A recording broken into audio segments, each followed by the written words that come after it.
Welcome to the Kingdom Podcast. What does it mean to seek first the kingdom of God? Well, we're going to talk about that today and all kinds of things related to it. I'm your host, Jon Moffitt. I'm the pastor of Grace Reformed Church in Spring Hill, Tennessee. I'm also one of the hosts of Theocast, which this podcast is a part of that network. And you can learn more about that and the community that we're building and the app all at theocast.org. And let's go ahead and jump into it. I'm sure you've seen the title of this, The Dark Side of Christmas. And some might think that I'm a Grinch, and that's probably true, but that's not what this is about. In our culture and really around the world, Christmas has become a time of joy. It's the greatest time of the year. It's the happiest time of the year. But that's not necessarily true for everyone. We project that to be true. We kind of want a reprieve and a vacation from suffering and reality and be able to have a moment of rest from all of that. But for some, that's just not the case. For those of you who have lost a loved one, who are about to lose a loved one, or news of cancer, or for those of you that don't fit the social norms of celebration, right? You're not married, you don't have children.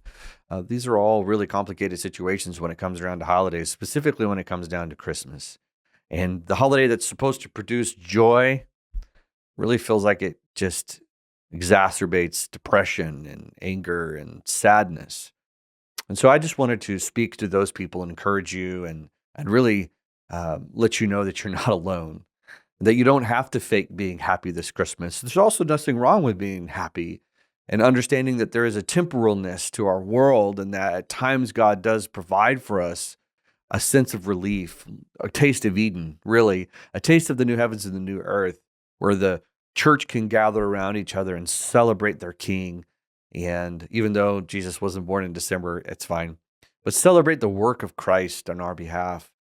But it's those traditions that come up and bite us where we feel alone, we feel less than. And it seems like on TV and the Hallmark channel, because everything is always perfect and the fantasy always works out and it's a fairy tale. Or on social media, everybody seems to be having the perfect Christmas and the perfect Christmas cards and everybody has a smile on. But deep down inside of us, we know there's something wrong. We know that that's not necessarily true. And we always project everybody else is perfect and everything else is good.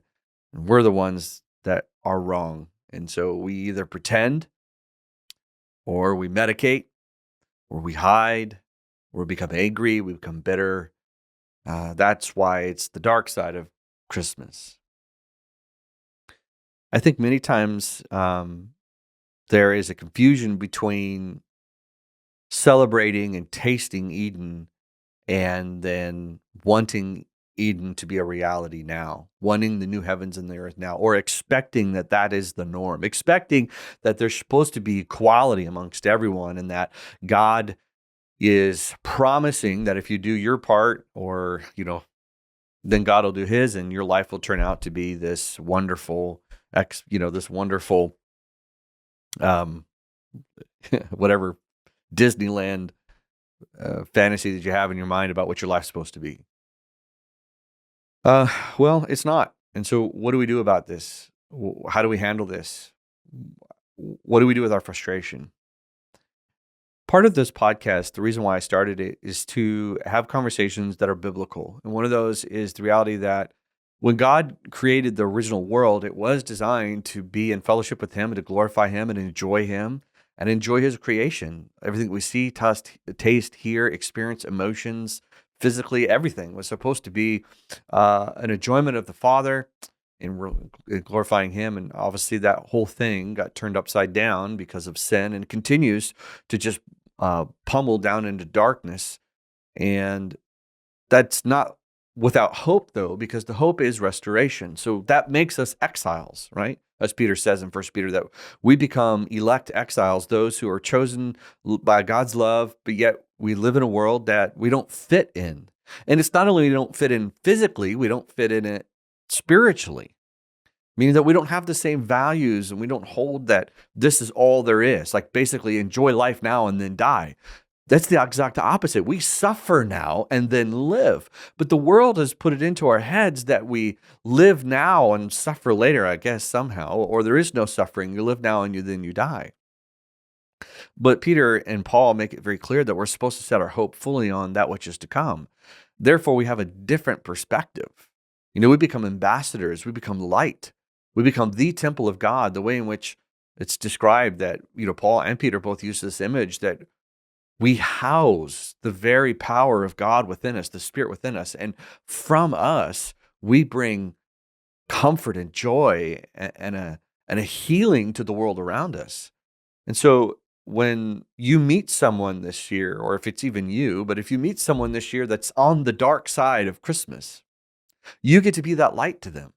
Not that you're going to fix their circumstances or bring back to life that which they have lost, but you get to bring to them the presence of Christ through your love, through your generosity, through your patience, through you carrying their burden. And hopefully this podcast will be that for you as well. As you hear this, it will motivate you and encourage you to look past your own pain, about your own circumstances, and realize that we can't keep listening to the fairy tale lie of this world that if we have it our way, or if it was the right way, or if it was fair, or if God was doing his part, then our life would look better and different. We're in a war. The world is corrupt and it's falling apart and it's under the power of the evil one. Paul literally calls him the God of this world. There are powers that be that want to destroy the image bearers of God. And so every year when we come to celebrate the new birth of Christ, do you remember when Jesus was born? What did Pharaoh want to do? He wanted to kill all of the little children. Why? Because he didn't want there to be one that was more powerful than him. Murder and the destruction centered around this Jesus' birth has been going on for 2,000 years. And what gives us hope is that Jesus Christ made it to the cross, and not only made it to the cross, but rose from the grave and is now seated at the right hand of the Father. That story isn't for, coloring books that we might have some moral value to teach our children. It is the hope of our season. For those of us that live in the dark side of Christmas, the light side is looking unto Jesus, who loved us and cares for us, and no matter what happens, will never let us go. And the world that we live in, the sinking ship, is but a vapor. It's but a shadow of what is to come.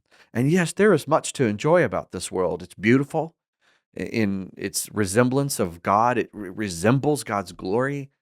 But our experience in this world is far from what it's supposed to be. And so if you go through this holiday and you feel the weight and the destruction and you feel the sadness of it, Paul says there's one thing we can have joy in, and that joy cannot be taken away, and it can be a full joy.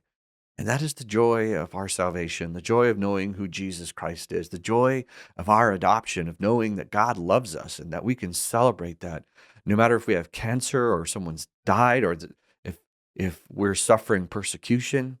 We can look to the hope of the love of Christ and know that the world around us that has the smiles on and that wears the sweaters and gives the presents, behind all of that, they too understand that this is a dark world and this is a dark season. And even though we all sing happy songs and we pretend as if nothing is wrong, no matter how much frosting you put on this world, the inside of it is putrid and it cannot be covered.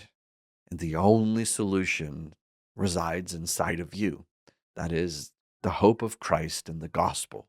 And as it comes out of you by the way that we love and we care and share this good news, then this season really can be a season of joy. It can really be a season of hope, not because we've seen the world change or that you got everything that you ever had wished for, but you already have everything that you need. You have Christ and the inheritance of Christ waiting for you, and all that you think that your heart needs now, God has for you there. And so we find the joy of taking the hope of Christ, not only for ourselves, but for each other. If you're too exhausted and it's too much, my encouragement to you is find a church that will preach to you the hope of Christ this year, and that you can be reminded once again that in the garden, everything fell apart, but in the cross, everything was made right. But the fullness of the restoration does not happen till it returns again.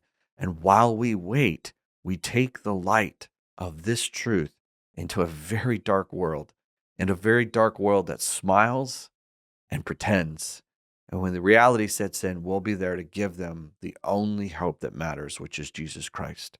So for those of us that are about to go through the dark side of Christmas, we actually have the light. We have that which cannot fade, and no one can take it away. And that is a gift that is far more significant than anything else that you might receive this year. My encouragement to you is look to Christ. Make your heart merry in what he has done for you. Don't let the culture dictate where your joy comes from, and don't let them steal it, for it is safe in the arms of Christ. May you have the joy of Christ this season, and we'll have a new episode and all new information. I'm excited for you next year. So we'll see you in January.